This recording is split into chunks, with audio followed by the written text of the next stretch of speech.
Hello and welcome साथियों, मेरा नाम है दिलबीर सिंह खालसा और आज की क्लास में मैं आप सबका करता हूं स्वागत। साथियों, आज की क्लास छोटी क्लास आपके पास होने वाली है। इस क्लास में हम 10 इंपॉर्टेंट क्वेश्चंस करेंगे जो एनवायरमेंटल साइंस पर, इस टॉपिक पर जेके एसएसबी के अलग एग्जामिनेशन पूछे गए हैं, इनके बारे में बात करेंगे ताकि आपकी तैयारी बनी रहे। जो साथी नए जुड़े हैं, जिन्होंने अभी तक चैनल को सब्सक्राइब नहीं किया है, उनसे गुजारिश करेंगे प्लीज़ चैनल को सब्सक्राइब कर दिए ताकि हर एक वीडियो की नोटिफिकेशन आप तक पहुंच सके।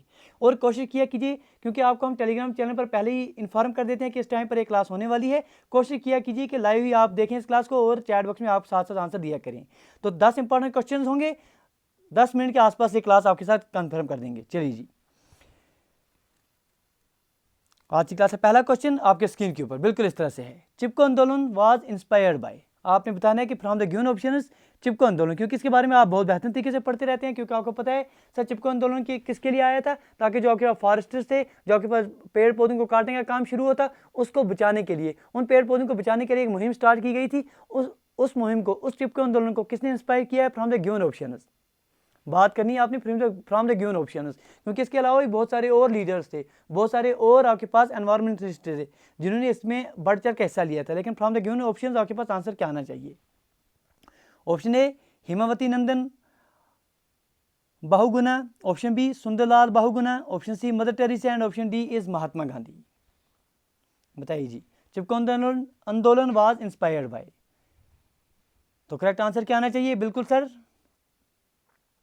बिल्कुल जी। तो correct answer option number B, that is Sundarlal Bahuguna. Basically आपके पास इनकी जो बीवी थी विमला बहुगुणा, उन्होंने इस चिपको आंदोलन की शुरुआत की थी अपने इलाके में, तो उनसे इंस्पायर होकर इन्होंने उसका साथ दिया था। अगर आप यहाँ देख पाएंगे, या आपके पास अगर आप देख रहे हैं, या आपके पास सुंदरलाल साहब हैं और इनकी ये बीवी विमला जी। तो विमला नाम आपने याद रखना है, विमला बहुगुणा, इन्होंने ही इसको शुरुआत की थी, और फिर जो इनके पति थे सुंदरलाल जी, उन्होंने इसका साथ दिया था। तो इस तरह से आप पेड़ के साथ चिपक जाते थे इस मूवमेंट के लिए। चलिए आगे बढ़ेंगे। क्वेश्चन 2 आपकी स्क्रीन के ऊपर। In biotic community the primary consumers are. ठीक है जी, अगर आपके बायोटेक कम्युनिटी है तो जो प्राइमरी कंज्यूमर्स हैं वो प्राइमरी कंज्यूमर्स क्या होंगे? क्या आपके पास कार्निवर्स होंगे, ओमनिवर्स होंगे, हर्बीवर्स होंगे या डेट्राइटिवर्स होंगे? 4 ऑप्शन आपके पास। बात किसकी हो रही है? बायोटेक कम्युनिटी की। These all questions are from recently held JK SSB examinations. अब टॉपिक वाइज आपके साथ ला रहे हैं एमसीक्यू, ताकि और बेहतर तरीके से आपकी तैयारी बनी रहे। इसके साथ साथ आपके पास एक स्टॉक एक्सटेंड के लिए एक सीरीज चल रही है basic mathematics plus basic reasoning की, वो भी आप देखा कीजिए, क्योंकि उसमें हमने टारगेट 40 आउट ऑफ 40 का रखा हुआ है। चलिए मेरे दोस्त, बताइए बायोटेक कम्युनिटी में प्राइमरी कंज्यूमर्स, जो प्राइमरी कंज्यूमर्स होंगी, तो प्राइमरी कंज्यूमर कहने का मतलब फॉर एग्जाम्पल जो पेड़ पौधों पर जो आपके पास सीधे जो प्लांट्स होंगे, उनके जो आउटकम निकल रहे होंगे उन पर निर्भर होंगी, तो वो कौन होंगे? वो आपके पास सीधे सीधे हर्बीवर्स होंगे। That is option number C, that is correct answer आ जाएगा। ठीक है मेरे दोस्त, तो यहाँ पर हमने आपके पास लिख भी लिया है आपके लिए याद रखने के लिए कि एक बायोटेक कम्युनिटी में जो प्राइमरी कंज्यूमर्स होते हैं उन्हें आप कभी कभी फर्स्ट ऑर्डर कंज्यूमर भी कहते हैं। वो आपके पास हर्बीवर्स होते हैं, they feed on the producers. ठीक है मेरे दोस्त, जो पेड़ पौधे हैं उन पर ये फीड करते हैं, जो प्रोड्यूसर्स उन पर ये फीड करते हैं, उन्हें आप हर्बीवर्स कहते हैं, उन्हें आप फर्स्ट ऑर्डर कंज्यूमर्स कहते हैं। Question 3, among the following automobile fuel which one is considered to be eco friendly. तो नीचे दिए गए ऑप्शन में से कौन सा ऑटोमोबाइल फ्यूल जो है आप इको फ्रेंडली मानेंगे? जब आपके पास ऑप्शंस आ जाएं ऐसे, तो आपने चुनना होता है मोस्ट अप्रोप्रिएट आंसर। क्या डीजल आप चुनेंगे, पेट्रोल चुनेंगे, एलपीजी या सीएनजी? ठीक है जी, तो इस पर जोर भी दिया जा रहा था, क्योंकि जब एनवायरनमेंट में पोल्यूशन का जोर दिया गया दिल्ली में, अगर आप दिल्ली का केस स्टडी आपने पढ़ा होगा एनसीईआरटी से, तो वहाँ आपको पता चलेगा कि आपके पास ज़्यादा जोर दिया गया था तब कि आपके पास जो सीएनजी पर बेस्ड ऑटोमोबाइल्स हैं उनको यूज़ किया जाए, ताकि एनवायरनमेंट पोल्यूशन जो है वो कम हो सके। तो सीएनजी, क्योंकि इसमें ये जो ऑप्शन में से मोस्ट अप्रोप्रिएट आंसर आप मानेंगे CNG, most eco friendly gas. चलिए क्वेश्चन नंबर 4 आपकी स्क्रीन के ऊपर।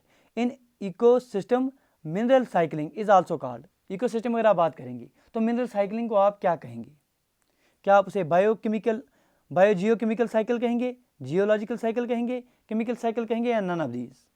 बात किसकी हो रही है? और एक एग्जांपल आप हमें लिख के दे दीजिए इसकी। चलिए जी, बेहतर रहेगा, कमेंट सेक्शन में आप हमें इसकी एक एग्जांपल लिख के देंगे। इकोसिस्टम में मिनरल साइकिलिंग की, मिनरल साइकिलिंग को आप किस नाम से और जानते हैं? Biogeochemical cycle, geological cycle, chemical cycle, या नन ऑफ दीज? तो मोस्ट अप्रोप्रिएट आंसर, ठीक है जी, बताइए। None other than biogeochemical cycle. Question number 5, when an organism takes benefit from an associated partner without harming the latter it's called. ठीक है जी, एक organism है, वो दूसरे से फ़ायदा उठा रहा है, दूसरे से उसको बेनिफिट हो रहा है, लेकिन जिससे वो फ़ायदा उठा रहा है उसको नुकसान नहीं हो रहा है, पहले को नुकसान नहीं हो रहा है। एग्जाम्पल हम आपसे कह रहे हैं कि आपके पास गाय है, गाय ने गोबर किया है सर, इस गोबर पर आपके पास अलग अलग ऑर्गेनिज्म फीड कर रहे हैं, उनके लिए खुराक हो सकती है, तो ये गोबर है, गाय का गोबर हो रहा है, गाय को कोई नुकसान नहीं हो रहा है, लेकिन गोबर से इनको खुराक मिल रही है, इनको जो है बेनिफिट हो रहा है। तो इस तरह के रिलेशनशिप को आप क्या कहेंगे? क्या पैरासाइट कहेंगे, कम्युनलिज्म कहेंगे, क्या आपके पास पैरा सैप्रोफाइट कहेंगे, या आपके पास सिम्बायोंट कहेंगे? तो करेक्ट आंसर क्या आना चाहिए? पैरासाइट में तो एक को फायदा हो रहा है, दूसरे को नुकसान हो रहा है, लेकिन कम्युनलिज्म की बात करेंगे। ठीक है जी, तो आपके पास option number B correct answer आ जाएगा। ठीक है जी, सिम्बायोसिस में आप ये 3 जनरली पढ़ते हैं, ये देखिए आप सिम्बायोसिस आपके पास क्या है? सिम्बायोसिस हम पढ़ते हैं कि सिम्बायोसिस कोई भी रिलेशनशिप आप मानेंगे, symbiosis is any relationship why 2 और more species live closely together. ठीक है, सिम्बायोसिस एक ऐसी रिलेशनशिप मानी जाएगी जहाँ 2 या 2 से ज़्यादा स्पीसीज जो है क्लोजली आपके पास एक साथ रहेंगी, और ये 3 तरह के आपको देखने को मिलेंगे। एक तो म्यूचुअलिज्म है, म्यूचुअल कैसे दोनों को फायदा हो रहा है। ठीक है जी, जो होस्ट है उसको भी फायदा हो रहा है, जो उस पर निर्भर है उसको भी फायदा हो रहा है। दूसरा आपके पास कम्युनलिज्म, जो अभी आपने पढ़ रहा है, एक को तो फायदा हो रहा है लेकिन दूसरे को कोई नुकसान नहीं हो रहा है। तीसरा आपके पैरासाइट है, एक को फायदा हो रहा है, दूसरे को नुकसान हो रहा है। ठीक है, समझ रहे हैं बातों को? तो अच्छी बात है। ठीक है, फॉर एग्जाम्पल आप एक म्यूचुअलिज्म की एग्जाम्पल लेंगे, यहाँ पर आपके पास कोई भी मवेशी आप लेंगे, गाय फैलो कोई भी लेंगे, इस पर इसके ऊपर जरासीम है, कीड़े मकोड़े हैं, लाइसेंस हैं, तो इनको जो है बोर्ड आकर खा रही है। एक तो इसको भी फायदा हो रहा है कि इससे भी गंदगी दूर हो रही है, और जो बोर्ड है उसको भी खुराक मिल रही है। ये आपका म्यूचुअलिज्म हो गया। कम्युनिज्म का एग्जांपल अभी आपने ले लिया कि गाय है, गाय ने गोबर किया, इस गोबर पर बाकी बैक्टीरिया, बाकी ऑर्गेनिज्म फीड कर रहे हैं, तो उनको फायदा हो रहा है, लेकिन गाय को कोई नुकसान नहीं हो रहा है। ये कम्युनिज्म हो गया। पैरासाइट हो गया, एक तो नुकसान हो रहा है, दूसरे को फायदा हो रहा है। फॉर एग्जाम्पल कोई भी बैक्टीरिया, कोई भी आपके पास वायरस है, वो किसी ऑर्गेनिज्म पर फीड कर रहा है, तो उस ऑर्गेनिज्म को नुकसान हो रहा है, लेकिन बैक्टीरिया को, वायरस को फायदा हो रहा है, तो ये आपके पास पैरासाइट हो गई। ठीक है मेरे दोस्त, तो जब आपके पास कम्युनलिज्म की बात आएगी, in biology relationship between individuals of 2 species in one स्पीसी obtains food और अदर बेनिफिट्स, वो रिलेशनशिप जिसमें एक स्पीसी को या तो फूड या तो बाकी बेनिफिट मिल रहा है from the other without either harming और बेनिफिटिंग द लेटर, और दूसरे को ना तो फायदा हो रहा है ना तो कोई नुकसान हो रहा है। चलिए क्वेश्चन नंबर 6 आपके स्क्रीन के ऊपर, when peacock Yeats a snake, जब पीकॉक है, पीकॉक किसी स्नेक को खा रहा है, विच ईट्स इंसेक्ट्स, ये आपके पास स्नेक है, ये स्नेक किसी इंसेक्ट को खा रहा है। ठीक है जी, ये इस स्नेक को आगे चलकर पीकॉक खा रहा है, आगे पूछा रहा है, और ये जो इंसेक्ट्स हैं, ये इंसेक्ट्स ग्रीन लीव्स पर फीड कर रहे हैं। आपसे पूछा जा रहा है कि पीकॉक इसमें क्या है? क्या प्राइमरी कंज्यूमर है, फाइनल डिकम्पोजर है, प्राइमरी डिकम्पोजर है, या at the apex of the food pyramid आ रहा है?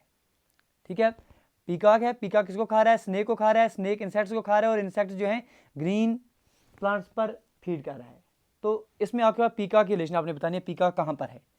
क्या प्राइमरी कंज्यूमर है? तो प्राइमरी कंज्यूमर तो पीकॉक हो नहीं सकते इनमें से, फाइनल डिकम्पोजर भी नहीं है, प्राइमरी डिकम्पोजर भी नहीं है, एट द एपेक्स बेसिकली आपके पास ये टर्शियरी लेवल पर आ रहा है, ये टॉप पर आ रहा है टर्शियरी लेवल पर, क्योंकि यहाँ पर पेड़ पौधे हैं, यहाँ पर ग्रीन लीव्स हैं, इनको इंसेक्ट्स खा रहा है, इन इंसेक्ट्स को फिर आगे चलकर स्नेक खा रहा है, स्नेक को आगे चलकर पीकॉक खा रहा है। तो ये टर्शियरी लेवल पर आ रहा है। कहाँ पर आ रहा है? टर्शियरी लेवल पर, इसलिए हम इसको मानेंगे at the apex of the food pyramid। सीख रहे हैं तो साथ साथ लाइक शेयर और सब्सक्राइब करते रहिए। देखिए हमने क्या लिख लिया आपके लिए कि ग्रीन प्लांट जो हैं वो क्या प्रोड्यूसर्स हैं, इन प्रोड्यूसर्स को जो इंसेक्ट्स खा रहे हैं, इसलिए आपके पास इंसेक्ट्स जो हैं वो क्या प्राइमरी कंज्यूमर्स हो गए, क्योंकि अभी आपने पढ़ लिया जो पहले कंज्यूमर आएंगे उन्हें आप प्राइमरी कंज्यूमर्स कहेंगे। अब इन प्राइमरी कंज्यूमर्स को स्नेक खा रहा है, तो मतलब स्नेक आपके पास सेकेंडरी कंज्यूमर हो गया। अब इस सेकेंडरी कंज्यूमर को पीकॉक खा रहा है, तो पीकॉक आपके पास टर्शियरी कंज्यूमर हो गया, इसलिए हमने आपके पास एपेक्स ले लिए इनमें से।